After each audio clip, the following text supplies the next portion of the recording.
Ini adalah statusnya seperti kita bekerja kepada orang lain.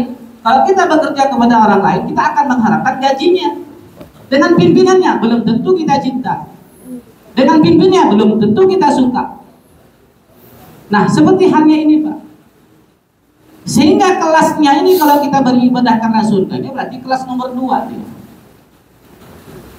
Nah, oleh karena itu, ketika kita ingat-ingat seperti ini, Pak, dengan surga-surga ini pendorong pertama bahwa pada akhirnya kita nanti akan nilai ta'ala. Kalau sudah terbiasa kita sholat, ibadah, zikir, baca Al-Quran, fadilahnya pertama kita ingat-ingat misalnya, lama-lama kan hilang. Sudah tidak lagi terpikirkan, maka pada akhirnya cukup lillahi ta'ala. Itu begitu. Nah, oleh karena itu kalau iman kita lagi turun Pak, drop, anak lopet dah Pak, tinggal 10% dah ya. Cas lagi Pak. Casnya bagaimana? Mendengarkan ceramah agama. Jangan nonton film Pak. Iman lagi turun, nonton film Dono Kasino Indro. Nonton ceramah-ceramah. Makanya Pak, kalau hari Jumat itu ada khutbah Jumat adalah untuk mengecas keimanan kita dengan menyampaikan mau'izatul hasanah yang disampaikan khotib itu. Makanya ketika dengar kita hadir sholat Jumat Pak, kita mendengarkan khutbah Jumat ini setiap minggu, setiap hari Jumat adalah untuk mengecas keimanan kita dengan penyampaian itu. Bisa dibayangkan kalau dalam 1 minggu kita punya 3 majlis taklim dan kita hadir di situ Pak, berarti selama itu iman kita akan bertambah. Apa sebab? Karena ada suntikan ilmu pengetahuan sehingga membangkitkan kita, akhirnya kita akan menjadi orang yang istiqomah dalam beribadah. Coba bisa dibayangkan Pak, sejak dia Islam lahir Pak, sampai nanti dia sudah tua, tidak pernah ikut majlis taklim, tidak pernah mendengarkan ceramah-ceramah agama. Duduknya di warung kopi ya Pak, dengan HP dan YouTube ini. Hanya itu ya kegiatannya. Hanya sekilas-sekilas dia mendapatkan pengetahuan. Bagaimana imannya akan naik? Nah ini Pak. Nah ini tentang keimanan kita. Jadi iman Islam ini Pak mesti dikhawatirkan, jangan sampailah iman ini terjabut dari dalam tubuh jiwa kita yang sudah mengakar ini. Khawatir, kita takut nanti ketika bertemu dengan Allah ternyata iman kita sudah tidak ada. Kalau sudah tidak ada berarti ya khalidina fiha abada, dalam neraka lama-lama. Tidak ada bedanya dengan orang kafir. Cuman dalam hal ini ada sebuah hadis qudsi disebutkan dalam kaitannya muamalah kita nih Pak. Bagaimana kok bisa iman kita ini nanti bisa bertambah atau tidak dengan status sosial kita misalnya Pak. Jadi kadang-kala ada ujian-ujian kepada orang-orang yang beriman ini. Kalau kita misalnya Pak, iman kita ini sudah kuat sekali Pak, mantap sekali Pak, akan diuji oleh Allah nanti. Akan diuji setiap amal soleh yang sudah diikhlaskan menurut hati kita itu akan diuji Pak. Contoh nih, kita ini ikhlas Pak beribadah, berbuat sedekah, ikhlas sekali Pak, itu akan diuji Pak. Hambaku ini ikhlas benar-benar semata-mata karena aku atau tidak, nih diuji Pak. Diujinya kapan nanti?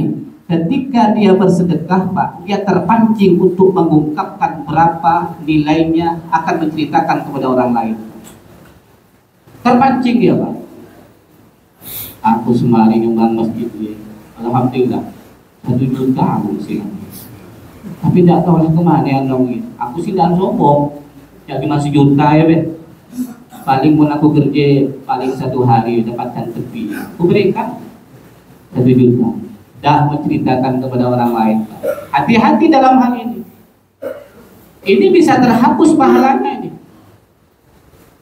Tingkatan pertama, kalau sudah diceritakan kepada orang lain Pak, kelipatan sedekah itu akan dihilang. Jadi kalau misalnya dikalikan 70 kali lipat, maka 70 kali lipat itu akan terhilang Pak. Tinggal 1 dia.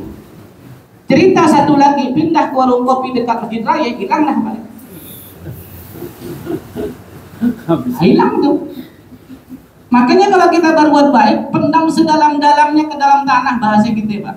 Jangan dibuka-buka lagi, jangan diceritakan, kecuali diceritakan kepada orang yang boleh. Jadi orang ini kalau diceritakan dia terpancing untuk berbuat juga, Pak. Nah, itu baru bisa. Misalnya Pak Ketua kita ini, Ketua Sari Fajar, dia ngomong dengan kawannya sebelah, aku semari nyumbang masjid 5 juta. Matilah kuliah tehel dia itu, aduh udah pacah-pacah, kasihan juga orang sholat berjamaah, aku berikan 5 juta. Yang di sampingnya nih Pak orang kaya Pak, biasanya berfil deh, paling sih Pak, dia mau sholat Jumat tuh, walaupun orang kaya lewat infak ya, kotak amal, paling 5.000 ya Pak, 5.000. Dia ingin membangkitkan nih, akhirnya wah beliau nih biasa-biasa aja ekonomi masa 5 juta, saya orang kaya harus lebih. Nah akhirnya terpancing, dia bayar, dia kasih sedekah 10 juta. Ini berarti memotivasi orang lain, itu boleh Pak. Memotivasi orang lain agar berbuat bahkan bisa lebih banyak, nah, ini boleh. Tapi kalau menceritakan kebaikannya kepada orang yang kayaknya tidak punya, Pak, orang fakir miskin, bahaya Pak. Pak Ketua bilang, aku semari nyumbang masjid 5 juta. Yang dibawa, yang di dekatnya ini orang miskin Pak, yang mana kalau makan sehari-hari udah kelabakan nih. Manalah cerita 5 juta, duit 10.000 yang nggak ada.